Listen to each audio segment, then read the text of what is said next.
مسجد میں موجود جملہ حاضرین و سامعین کرام، السلام علیکم ورحمۃ اللہ وبرکاتہ۔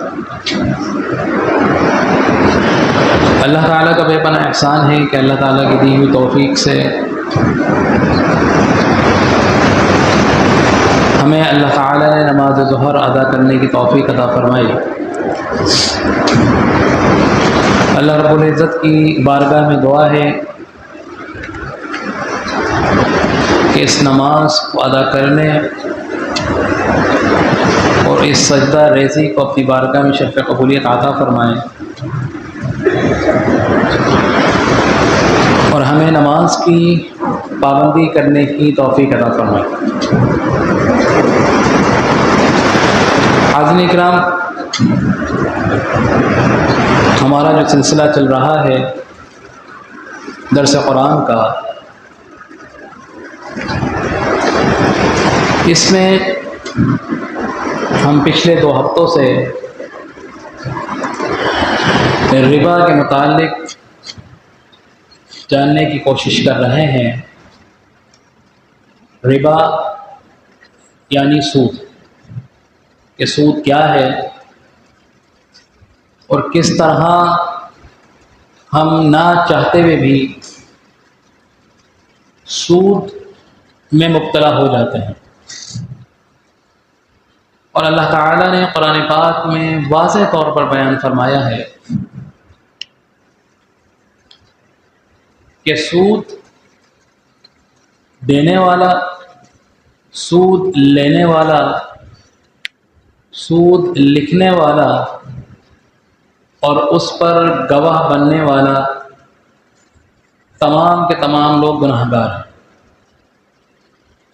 تو ہمیں چاہیے کہ ہم ان سودی معاملات کو جاننے کی کوشش کریں اور ان سے بچنے کی کوشش کریں، لیکن ہم سود سے اسی وقت بچ سکیں گے کہ جب ہم اس کے بارے میں ہمیں معلوم ہوگا، ہمیں علم ہوگا۔ تو اس کا جاننا ہم پر لازم ہے، کیونکہ بہت سے لوگوں نے یہ غلط فہمی معاشرے میں شامل کر دی ہے، جو چلی آ رہی ہے، کہ یہ سود بھی تجارت کی طرح ہی ہے، کہ جس طرح تجارت میں نفع کمانا مقصود ہوتا ہے، سو اسی طرح سود میں بھی نفع کمانا مقصود ہوتا ہے۔ تو جب تجارت حلال ہے تو پھر سود بھی حلال ہے۔ تو یہ غلط فہمی ہے، اور اس کی بہت آسان سی دلیل، بہت آسان سی، کہ سمجھنے والا اگر سمجھے تو بہت آسان ہے کہ تجارت میں اور سود میں کیا فرق ہے۔ اس کو ہم بار بار اس لیے تکرار اس کی کر رہے ہیں کہ اس کو سمجھنا بہت آسان ہے، اور جب ہم اس کو سمجھ جائیں گے تو ہمارے تجارتی معاملات سود سے پاک ہو جائیں گے۔ ہماری یہ نیت بھی ہے بہت سے لوگوں کی کہ ہم سود نہ کھائیں، سود کے معاملات میں نہ پڑیں، لیکن علم کی کمی کی وجہ سے، نہیں جاننے کی وجہ سے، نہ چاہتے ہوئے بھی ہم سودی معاملات میں پڑ جاتے ہیں۔ تو لہٰذا اس لیے بار بار تکرار کی جا رہی ہے کہ ان معاملات کو سمجھ لیا جائے کہ سود اور تجارت میں فرق کیا ہے۔ تجارت، ہم کوئی چیز سامان تجارت کے لیے لے کر آئے ہیں، اور اس میں ہم اپنی محنت بھی شامل کرتے ہیں، اپنا وقت بھی صرف کرتے ہیں، اپنی طاقت بھی صرف کرتے ہیں، اور آفس ہو یا دکان ہو یا گودام ہو یا کوئی بھی چیز ہو، تو ہم صبح سے شام تک محنت کرتے ہیں، اور اس کے بعد اس چیز کو فروخت کرتے ہیں، اور اس کے بعد نفع جو آتا ہے، جو پیسے ہم کماتے ہیں، وہ ہمارا نفع ہوتا ہے، اس کو تو ہم کہتے ہیں تجارت۔ لیکن ایک شکل یہ بھی ہے کہ کچھ لوگ، بہت سے لوگ کیا کرتے ہیں کہ انہوں نے کسی کو قرض دیا، پیسے دے دیے، اور پیسے دینے کے بعد انہوں نے کچھ نہیں کیا، اب انہوں نے جب اپنے پیسے کسی کو دیے تو اس پیسے کو انہوں نے کہا کہ چلو میں تمہیں پیسے دے رہا ہوں، یہ بھی ایک میں انویسٹ کر رہا ہوں، تو اب ان پیسوں کے عوض تم نے مجھے کچھ منافع دینا ہے، پیسوں کے عوض کچھ منافع دینا ہے۔ اب وہ منافع اگر 1000 ہے تو اس میں 5 روپے ہو یا 1 روپیہ ہو یا 100 روپے ہو، اگر ہم نے یہ مقرر کر لیا اور اس پر اس 1000 روپے پہ ہم نے 1 روپیہ یا 10 روپے یا 5 روپے یا 100 روپے ہم نے لے لیے، تو اب ایک پہلی قسم تھی کہ جس کو ہم نے انویسٹمنٹ کی، سامان خرید کر لائے بازار سے، ہم نے دکان سیٹ کی، محنت کی، صبح سے شام تک اپنا وقت صرف کیا، اپنی محنت صرف کی، طاقت صرف کی، اور کسٹمر آئے ان کو اس کو پرچیز کیا اور چلے گا، کچھ منافع ہمیں حاصل ہو گیا۔ تو اس میں کیا چیز شامل تھی؟ ہمارا وقت بھی شامل تھا، ہماری محنت بھی شامل تھی، ہماری قوت بھی شامل تھی، اور ہمیں اللہ پر تقویٰ تھا، بھروسہ تھا کہ کسٹمر کا ہمیں انتظار بھی تھا۔ لیکن دوسری شکل کیا ہے کہ ہم نے، ہمارے پاس پیسے تھے، ہم نے وہ پیسے کسی کو دے دیے، اور پیسے دینے کے بعد ہم نے اس سے شرط لگا دی کہ بھائی ٹھیک ہے، یہ پیسے ہم آپ کو دے رہے ہیں، اور اس شرط کے مطابق اس پیسوں کے عوض تم نے ہمیں اس پہ 10 روپے یا 2 روپے یا 100 روپے یہ ہمیں دینے ہیں۔ تو اب ہم نے دے دیے، اور اس مقررہ مدت یعنی جو ہم نے اس سے طے کیا ہے اس پر ہم نے اس سے وہ پیسے واپس لیے جو ہم نے اس کو قرض دیا تھا، اور اس کے عوض ہم نے اس سے پیسے لے لیے اوپر۔ اب نہ اس میں ہماری محنت شامل تھی، نہ ہی ہم نے اللہ پر بھروسہ کیا، اور پہلے سے کیونکہ ہم مالدار تھے، ہم نے اس پیسے کو مارکیٹ میں گھما کر پیسے سے پیسہ کما لیا۔ تو پہلے جو کام تھا اس میں جو اس کا بدل تھا، منافع کا جو عوض تھا، وہ تھی ہماری محنت، وہ ہمارا وقت، وہ ہماری قوت جو ہم نے صرف کی۔ لیکن دوسرے میں جو ہم نے منافع لیا اس میں کسی قسم کی کوئی نہ محنت شامل تھی، نہ کوئی کسی قسم کا کوئی وقت شامل تھا، نہ کوئی کسی قسم کی ہمارا کوئی قوت شامل تھی۔ تو چونکہ اس میں عوض تھا، اور یہ بغیر عوض کے ہے، جو بغیر عوض کے آپ نے کسی قسم کی عوض سے خالی ہو، جو منافع یعنی کہ آپ نے جو 1000 روپے دیے اس کو، اب آپ نے اس 1000 کے بدلے جو 1000 لیا وہ تو 1000 کا عوض ہو گیا، 1000 کا بدل ہو گیا، لیکن اس 1000 پہ جو آپ نے 100 روپے لیے وہ کس چیز کا بدل ہوا؟ وہ تو کسی چیز کا بدل نہیں ہے۔ تو اسی لیے اس کو قرآن نے، اللہ تعالیٰ نے، اللہ کے رسول نے اس کو ربا یعنی سود قرار دیا، یا یہ سود ہے، اور اس سے اللہ تعالیٰ اور اس کے رسول نے منع فرمایا، اور یہ بیان فرما دیا کہ سود لینے والا، سود دینے والا، سود کو ریٹن میں لکھنے والا اور سود پر گواہی دینے والا سب کے سب گناہ گار ہے۔ اور اگر جو اس کام کو کرتا ہے تو وہ سن لے، اللہ کے رسول صلی اللہ تعالی علیہ وسلم نے کیا وعید فرمائی کہ جو سودی معاملات میں پڑتا ہے، جو سود لیتا ہے، جو دیتا ہے، اس کی مثال اس طرح ہے کہ جس نے اپنی والدہ کے ساتھ، اپنی ماں کے ساتھ 70 مرتبہ زنا کیا۔ یہ اللہ کے رسول صلی اللہ تعالی علیہ وسلم نے سود کے معاملات کے بارے میں مسلمانوں کو تاکید فرمائی کہ اس سے بچو، اس سے بچنے کی کوشش کرو۔ لیکن آج بحیثیت قوم اور بحیثیت معاشرہ ہم دیکھیں تو ہمیں نہ ہم اس کو جاننے کی کوشش کرتے ہیں، اور نہ ہی ہم اس سے بچنے کی کوشش کرتے ہیں، اور معاملہ تو اس طرح ہیں کہ آج کل اگر ہم جو ہمارا بینکنگ نظام ہے پورا کا پورا، اور اس کے علاوہ اور بھی بہت سی معاملات ہیں، وہ قائم ہی سود پر ہیں، ان کی بلڈنگ ہی، ان کی عمارت ہی سود پر کھڑی ہے۔ اور پھر آج کل اب آپ ایک بات سنتے ہیں کہ جی آئی ایم ایف قرض دے گا، قرض دے گا، قرض دے گا، قرض لیں گے۔ بڑے شوق سے ہمارے حکمران دوڑتے ہیں، آئی ایم ایف کی طرف بھاگتے ہیں کہ ہمیں قرض لے لیا جائے، ہم قرض وصول کر لیں۔ تو اب وہ قرض جو لیتے ہیں وہ ٹوٹلی سود کے اوپر بحث کرتا ہے۔ اب کیا ہوا کہ بحیثیت قوم ہمارے حکمران ہمیں سود میں مبتلا کر رہے ہیں۔ بحیثیت قوم محنت کرنی نہیں ہے اور آسانی کی طرف جانا ہے، اور کرپشن اس قدر ہماری جو ہے رگوں میں صلاحیت کر گئی ہے کہ ہمیں اچھے اور برے کی تمیز تک محسوس نہیں ہے۔ اور یہ بحیثیت قوم ہم پر جتنے بھی سختیاں اور جتنی مصیبتیں آ رہی ہیں، ہو سکتا ہے کہ یہ اسی وجہ سے ہوں کیونکہ بحیثیت قوم ہم جو ہے وہ قرض لے رہے ہیں۔ تو اللہ تعالیٰ نے اس ملک پاکستان کو اتنی صلاحیت عطا فرمائی ہے، ہمیں اتنی صلاحیت اللہ نے عطا فرمائی ہے کہ ہم محنت کریں، اور اللہ تعالیٰ نے ہماری سرزمین کو اتنا زرخیز کر دیا ہے، اور اس سرزمین کے رہنے اور بسنے والوں کو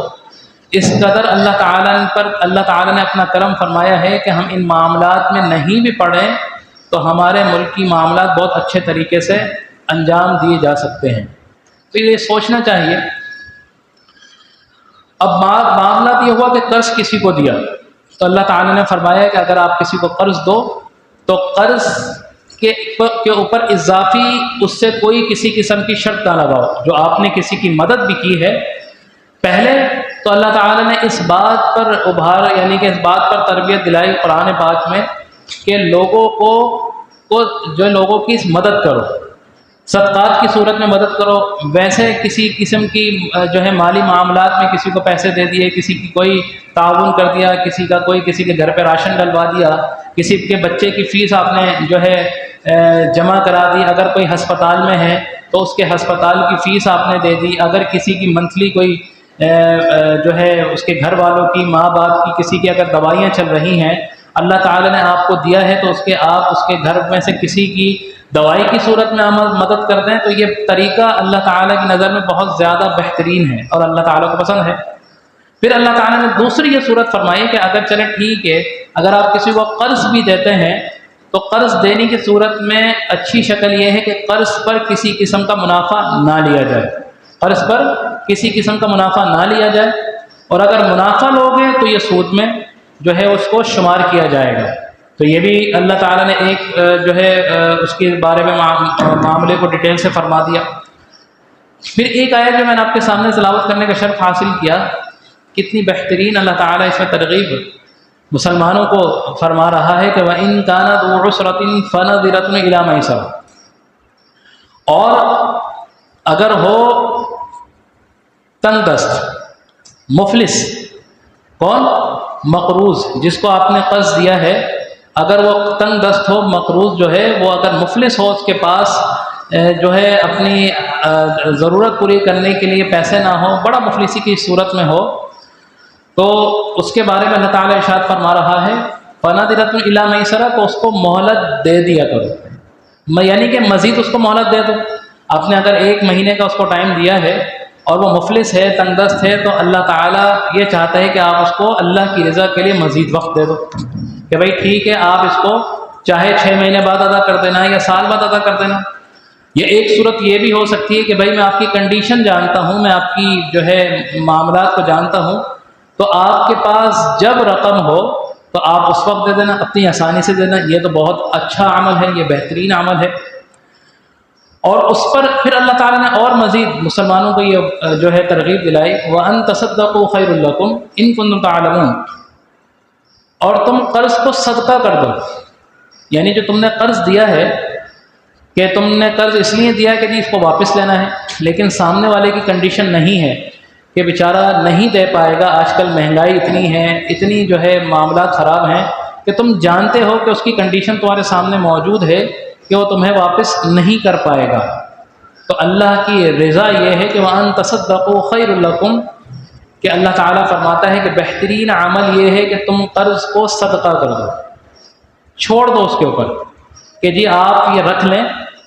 میں واپس نہیں لوں گا، یہ اللہ کی راہ میں آپ نے اس کو دے دیا۔ خیر لکم، تو یہ تمہارے لیے زیادہ بہتر ہے، ان کنتم تعلمون، اگر تم اس کو جان لو۔ کچھ چیزیں پوشیدہ ہوتی ہیں، ہمارے سامنے نہیں ہوتی، لیکن اگر ہم ان کے معاملات کو ان کی جو چیز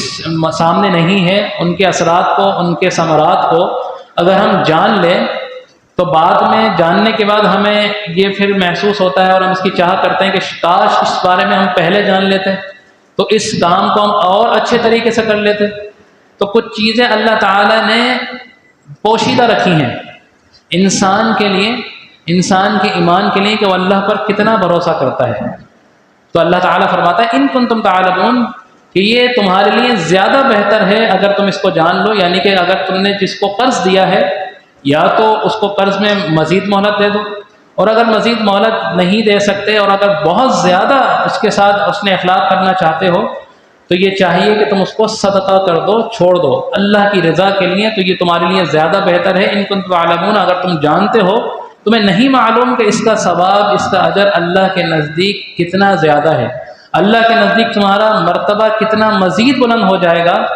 اور اللہ کے نزدیک تم کتنے پسندیدہ جو ہے تمہاری شخصیت ہو جائے گی۔ تو اللہ تعالیٰ نے اس چیز پر انسانوں کو، مسلمانوں کو بہارا واتقوا یوما ترجعون، اور واتقوا ڈرو اس دن سے کہ جب لوٹائے جاؤ گے فیہ الی اللہ، اس دن میں اللہ کی طرف، جو قیامت کے دن